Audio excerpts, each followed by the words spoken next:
Bapak Prabowo Subianto ternyata mempunyai strategi yang sangat khusus. Tetapi kenapa pada saat Bapak Prabowo Subianto baru terbongkar masalah-masalah yang sangat besar ini? PLN sudah dihembus, ada banyak korupsi di dalamnya. Sebentar lagi juga akan terbongkar korupsi apa yang terjadi. Kemudian Pertamina sudah terbongkar oleh Jaksa Agung itu. Yakinlah Bapak Prabowo bisa menuntaskan korupsi di negeri ini. Bagaimana negara ini dikorupsi oleh orang-orang yang tidak bertanggung jawab seperti ini?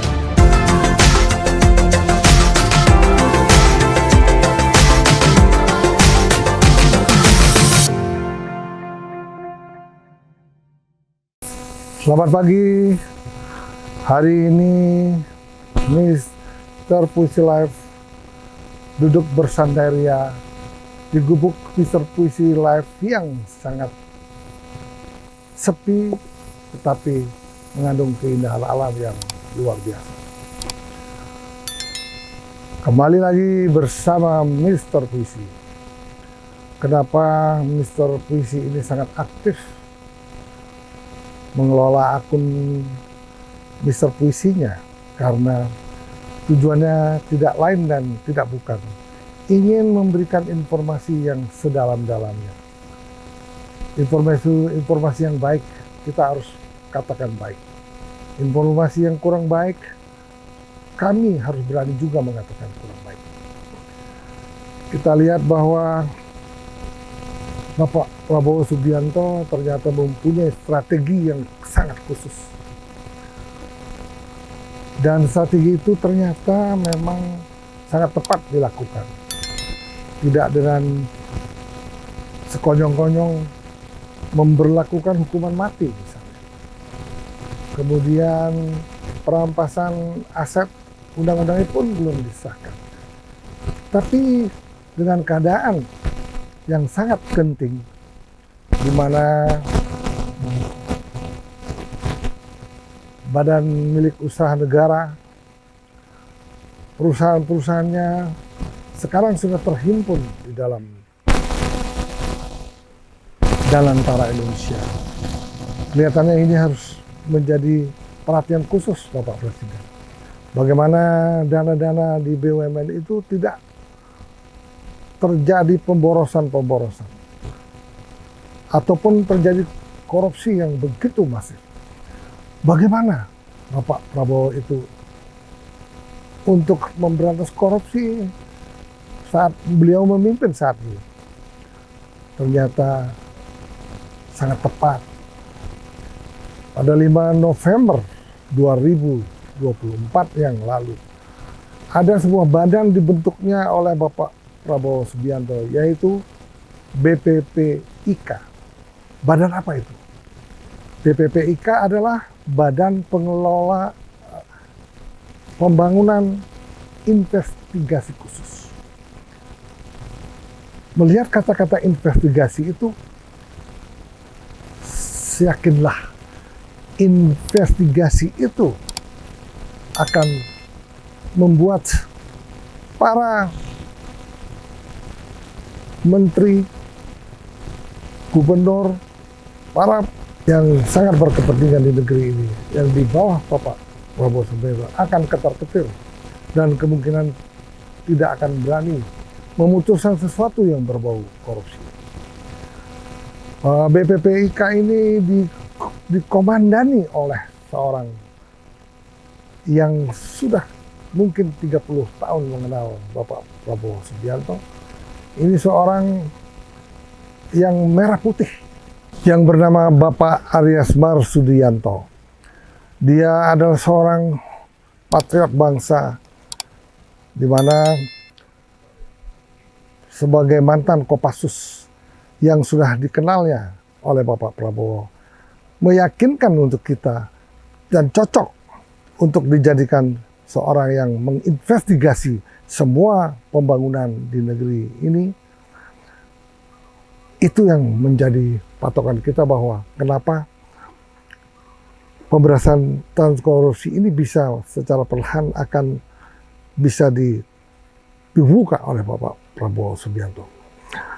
Di mana saat ini setelah Bapak Prabowo memimpin negeri ini kurang lebih 400 hari, mulai banyak kasus-kasus sangat besar dibuka oleh pemerintah dan sudah ditangani oleh Kejaksaan Agung, di mana kasus PT Pertamina itu sendiri anak perusahaannya amburadul, sehingga terjadilah kasus-kasus korupsi yang melibatkan dana yang sangat besar, diperkirakan 193 triliun per tahunnya. Tapi kalau kita kalikan 5 tahun, 2018 sampai 2023, bisa hampir 1.000 triliun. Dikemanakan uang ini? Sedih kita melihatnya, dan sedih juga mendengarkannya. Tetapi kenapa pada saat Bapak Prabowo Subianto baru terbongkar masalah-masalah yang sangat besar ini? Belum lagi ada masalah-masalah timah. Kemudian masalah-masalah yang baru saja kami dengar, masalah korupsi di PLN itu sendiri. Nah, inilah kami yakin sebagai pengamat politik dan ekonomi, kami yakinlah akan banyak lagi terbongkar kasus-kasus yang sangat besar di negeri ini. Kemungkinan sekali Bapak Prabowo itu secara perlahan dengan cara membentuk BPPIK, Badan Pengelola Pembangunan Investigasi Khusus. Mendengar kata investigasi, Anda boleh pikirkan sendiri. Dan kemungkinan memang komandannya itu tidak akan bisa dipengaruhi orang-orang lain. Karena komandan ini seorang mantan Kopassus, mantan tentara, dan sangat merah putih. Kalau kita berkunjung ke komandan investigasi ini, pasti Anda akan melihat di ruang tamunya, semua ruangannya berwarna merah putih. Betapa fanatiknya beliau ini. Seperti juga Bapak Presiden Prabowo, fanatiknya dengan merah putih. Itu yang bisa kita lihat. Lebih-lebih dengan pembentukan Danantara Indonesia ini, yang mana di bawah Danantara ini akan mengelola uang kurang lebih 1.000 triliun yang dikelola secara bertahap. Di mana di bawah Danantara itu terdiri dari 3 bank pemerintah, bank-bank besar, BRI, BNI, dan Bank Mandiri. Kelihatannya untuk ketiga bank besar ini yang memberikan kontribusi terbesar dividen BUMN itu sendiri. Rasa-rasanya kalau kita lihat begitu banyak pemimpin-pemimpin bank sampai ke staf-staf mengakar di ketiga bank tersebut, sangat memungkinkan untuk di ketiga bank ini masalah-masalah korupsi rasa-rasanya jauh sekali. Tetapi kalau dilihat BUMN yang lain yang merupakan juga aset Danantara Indonesia itu, yaitu Pertamina, PLN, Telekomunikasi, dan MinID. Kalau kita lihat PLN sudah dihendus, ada banyak korupsi di dalamnya. Sebentar lagi juga akan terbongkar korupsi apa yang terjadi di PLN. Kemudian Pertamina sudah terbongkar oleh Jaksa Agung itu sendiri. Kenapa sampai terbongkar? Rasa-rasanya BPPIK ini sudah bekerja semenjak November 2024 yang lalu. Yakinlah sistem investigasi BPPIK ini menelurkan informasi-informasi yang sangat baik dan sudah dilaporkan dengan Bapak Presiden Prabowo. Sehingga kemungkinan korupsi di Pertamina ini ditelurkan oleh investigasi oleh BPPIK itu sendiri. Mungkin BPPIK sekarang sudah mulai menginvestigasi. Ini semacam intelijensi rahasia yang melusuk ke seluruh instansi pemerintah di negeri ini. Coba kita lihat pada waktu retreat yang lalu, di mana ada pemimpin-pemimpin daerah, salah satu pembicara itu adalah Bapak Aries itu sendiri. Artinya pemerintah Bapak Prabowo ini menginformasikan kepada para pemimpin birokrasi yang ada di seluruh daerah Indonesia bahwa hari ini Bapak Prabowo mempunyai badan investigasi. Komandannya seorang mantan prajurit Kopassus. Itu meyakini bahwa sistem pemberantasan korupsi yang dilakukan oleh Bapak Prabowo Subianto adalah melalui shock terapi, investigasi, intelijen di bawah BPPIK itu akan berjalan menelusuri setiap gang, setiap lorong yang ada di pimpinan-pimpinan daerah. Tentunya bukan pimpinan daerah saja yang akan diinvestigasi, kementerian juga akan diinvestigasi. Kalau ini berjalan dengan efektif, maka percayalah orang takut sekali untuk melakukan korupsi. Korupsi itu diharamkan di negeri ini, terutama oleh Bapak Prabowo Subianto. Itu menjadi inspirasi dari Mr. Puisi Live. Bagaimana pemerintah ini mengelola untuk memberantas korupsi. Setiap detik, setiap minggu, setiap Bapak Prabowo Subianto selalu mendengung-dengungkan bahwa ingin memberantas korupsi. Tapi memang baru 300 hari kerja sudah banyak ada indikasi dan ada hal-hal yang sudah terungkap di negeri ini. Dan saya juga dengar Bapak Komandan BPPIK ini sudah berkoordinasi dengan KPK, sudah berkoordinasi dengan kejaksaan, berkoordinasi dengan kepolisian, dan berkoordinasi dengan BPPIK itu sendiri. Sehingga akan terjadi sesuatu pekerjaan yang saling mengawasi.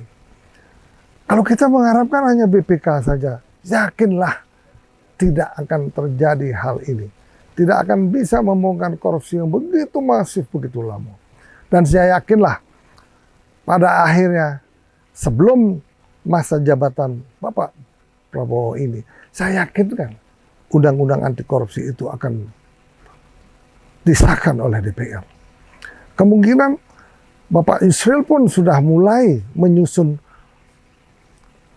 sebuah undang-undang untuk hukuman mati di negeri ini. Itu yang menjadi persoalan di negeri ini, bahwa yakinlah Bapak Prabowo bisa menuntaskan korupsi di negeri ini.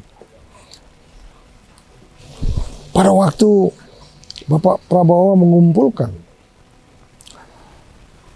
para konglomerat Indonesia, mengadakan pertemuan antara Presiden Bapak Prabowo dengan para menteri terkait dengan para konglomerat Indonesia. Ada sebuah kata-kata yang saya bisa rangkumkan, yang saya bisa dengarkan saat itu adalah seorang asing yang sangat dibutuhkan di negeri ini, di mana mereka mengatakan pada saat itu, ketika dia mengenal Bapak Prabowo, dia seolah-olah mengingatkan kembali pada saat pemerintah China ini memberantas korupsi di negeri China tersebut, sehingga kita lihat akhirnya bahwa China sampai saat ini pemberantasan korupsi lah membuat negara itu maju seperti saat ini, dan teknologi mungkin sudah jauh di atas Amerika Serikat. Beliau mengatakan, ketika mengetahui Bapak Prabowo sebagai Presiden RI saat ini, beliau mengatakan rasa-rasanya dia mengandaikan ini Bapak Prabowo seperti Deng Xiaoping, dan Bapak Prabowo ini inspirasinya seperti Lee Kuan Yew. Dua negara maju di dunia inilah menginspirasi pengamat asing ini, sehingga mereka mengindikasi Bapak Prabowo akan mampu melaksanakan ini dengan cara step by step, dengan secara halus dulu. Tetapi kalau dengan halus tidak memungkinkan, percayalah Bapak Prabowo akan menggunakan tangan besi. Banyak orang nyinyir, orang mengatakan kenapa kembali lagi ke zaman Bapak Soeharto. Tentara maupun pensiunan mulai masuk ke pemerintahan. Rasa-rasanya Indonesia masih membutuhkan tangan-tangan besi yang ada di pemerintahan ini. Kita lihat setelah reformasi, apa yang bisa dibuat oleh para presiden setelah Bapak Soeharto. Korupsi merajalela, sangat masif. Bayangkan saja, pembuatan BTS saja budgetnya 2 miliar, korupsinya 8 miliar. Bagaimana negara ini dikorupsi oleh orang-orang yang tidak bertanggung jawab seperti itu. Sampai hari ini kita lihat bahwa korupsi di Pertamina itu sendiri sangat masif. Kami sangat prihatin sebagai pengusaha daerah yang menginginkan semua maju di tangan Bapak Prabowo. Kami menginformasikan hal-hal yang penting sehingga apa yang dilakukan oleh Pak Prabowo ini kita informasikan kembali sehingga pemberantasan korupsi dapat betul-betul diberantas secara masif.